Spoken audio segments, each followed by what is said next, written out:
আল মুমিনু কাইয়িসুন ফাতিন, মুমিন সব সময় সদা সর্বদা সচেতন হয়, যা শুনে তার প্রচার করে না। আপনাকে আল্লাহর এই জান্নাত আপনাকে অর্জন করতে হবে। এই জান্নাত কি একটু সস্তা? জান্নাত তো আল্লাহ রাব্বুল আলামিনের সবচেয়ে বড় নিয়ামত।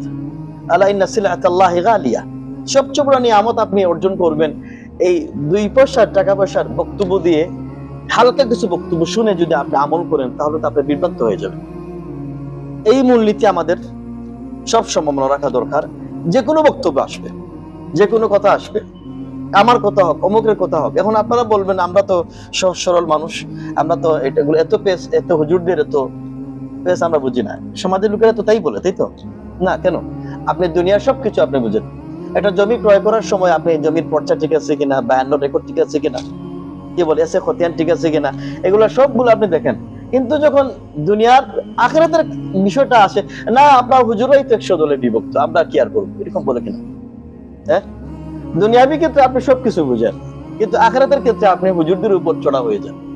হুজুররা যা বলে তা বলে না, এটা ঠিক হবে না। এটা আপনার এই হুজুরদের যে রকম আখিরাত আছে, আলেমদের যে রকম আখিরাত আছে, আপনারও সেই রকম আখিরাত আছে। কিয়ামতের দিন প্রত্যেকটা মানুষকে আল্লাহর দরবারে আলাদা আলাদা উঠতে হবে, নাকি? কিয়ামতের দিন কোন হুজুর আপনাকে কোনো জান্নাত জাহান্নাম থেকে পার করে জান্নাতে নিতে পারবে না। আপনার হিসাব আপনাকে দিতে হবে।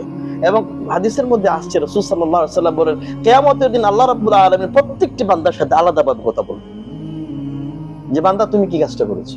তো এখানে তো কোন থার্ড পারসন আসার কোন সুযোগ আছে কিনা? কোনো সুযোগই নাই।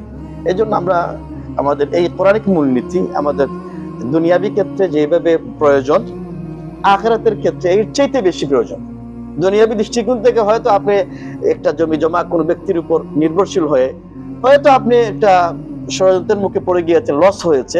কিন্তু আখিরাতের ক্ষেত্রে যদি আপনার লস হয়ে যায় তাহলে কি বিরাট লস হয়ে গেল কিনা?